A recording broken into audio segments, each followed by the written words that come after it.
Hello అండి, అందరికీ hi. ఇంకా టిఫిన్ అయితే పొద్దున చేశాను కదా. ఇప్పుడైతే ఇంకా బియ్యం అయితే నానబెట్టేసిన. ఇంకా ఆ తర్వాత కందిపప్పు కొంచెం నానబెట్టిన అనమాట.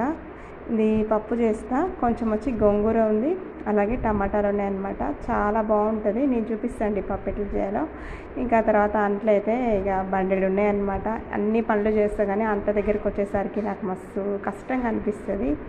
ఏమో ఇక నాకెందుకో మంచిగా బయట ట్యాప్ దగ్గర తోమడమే మంచిగా అనిపిస్తుంది సింకు దగ్గర కంటే. కానీ నాకు అవకాశం లేదు. ఇంట్లో వచ్చేసి ఇంకా బయట నాకు బాల్కనీ లాంటిది, ఓపెన్ ప్లేస్ లాంటిది, ట్యాప్ లాంటిది ఏం లేదనమాట. ఎన్ని అంట్లైనా సింకులోనే తోముకోవాలి అదనమాట. కొంచెం గోంగూర ఉంది, మొన్న గోంగూర పప్పు చేసిన కదా, ఒక గుప్పెడైతే మిగిల్చిన అనమాట. మళ్ళీ ఎప్పుడైనా పప్పు చేయడానికి యూజ్ అవుతుంది అనేసి. ఇక నాకైతే అప్పుడప్పుడు కూరగాయలు వచ్చేసి అందుబాటులో నాకు ఉండవు, లాంగ్లో ఉంటాయి కాబట్టి ఇక తెచ్చిన కూరగాయలనే కొంచెం కొంచెం మిగిల్చేసి మళ్ళీ నేను రెండోసారి ఇట్లా చేసుకుంటాను అనమాట. ఇంకా ఈ కొద్దిగా గోంగూర, అలాగే పచ్చిమిరపకాయలు, టమాటాలు, ఇంకా పచ్చిమిరపకాయలు అట్లాగే మంచిగా ఎర్రగా పండిన టమాటాలు ఇవన్నీ వేసిన ఒక్క రెబ్బ చింతపండు అనమాట. మనము గోంగూర వేసిన ఒక్క రెబ్బ చింతపండు వేయాలండి, ఎందుకంటే గోంగూర వగరు ఉంటుంది, వగరు వాసన రాదనమాట పప్పు. ఆ తర్వాత 4 రెబ్బల ఎల్లిపాయలు అయితే వేసేసిన. ఒక చిన్న అర స్పూన్ అయితే ఆయిల్ పోసుకోవాలి, పచ్చివాసన ఉండదన్నమాట. పప్పు ఉడికేటప్పుడు కొంచెం నూనె కలిస్తేనే బాగుంటుంది.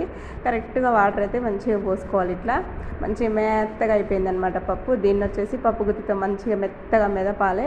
వెంటనే మెత్తగా అయిపోతాయి. టమాటాలు, పచ్చిమిరపకాయలు ఇవన్నీ మంచిగా కొంచెం విజిల్స్ వచ్చేసి కొన్ని ఎక్కువ పెట్టుకోవాలన్నమాట. అడుగంటకుండా తగినట్టు వాటర్ పోసుకొని మంచిగా ఉంటుంది అనమాట పప్పు. బాగా పేస్ట్ లాగా చేసుకోవాలన్నమాట. మా పాప వచ్చేసి తనకి ఇట్లా పప్పు గుత్తితో రుబ్బడం అంటే ఇష్టం అనమాట, అందుకని తను రుబ్బుతుంది. ఆ తర్వాత కొన్ని వాటర్ అయితే యాడ్ చేసుకొని ఆ తర్వాత సాల్ట్ వేసుకోవాలి. మనకు రుచికి తగ్గట్టుగా కొంచెం మనకి ఎంత కావాలో మనకి అట్లా పోసుకోవాలన్నమాట. మరీ లూజ్గా ఉండొద్దు, మరీ గట్టిగా ఉండొద్దు పప్పు. నేను చూపించే విధంగా అయితే మంచిగా ఉంటుంది అనమాట. ఇంకా మధ్యాహ్నం పని అయితే ఇక ఈరోజైతే వంట అయితే గోంగూర టమాటా పప్పు అయితే చేస్తుండండి. ఇంకా పప్పు అయితే తాలింపు పెడుతున్నా.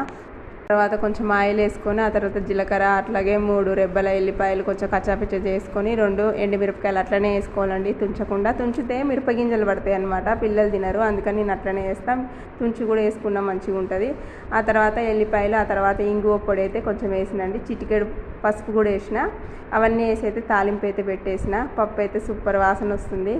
పప్పుకి ఈ వాసనకే ఆకలి అయిపోద్ది అనమాట, అంత మంచి వాసన వస్తుంది పప్పు అయితే. నేనైతే బాగా చేస్తాను మంచిగా. కందిపప్పులో మంచిగా గోంగూర వేసి తిన్నామంటే ఇక దీనికి మించిన కూర అయితే ఏది ఉండదండి, అంత మంచిగా ఉంటుంది. చూసిరా పప్పు, దీంట్లో మంచిగా అప్పడాలు పెట్టుకొని తిన్నామంటే ఇంకా ఎక్సలెంట్గా ఉంటుంది అనమాట. నాకైతే గోంగూర అంటే చాలా ఇష్టం అండి. పచ్చడైనా బాగుంటుంది, పప్పులో వేసుకున్నా బాగుంటుంది, ఉత్తిగా కూర వండుకున్నా బాగుంటుంది అనమాట.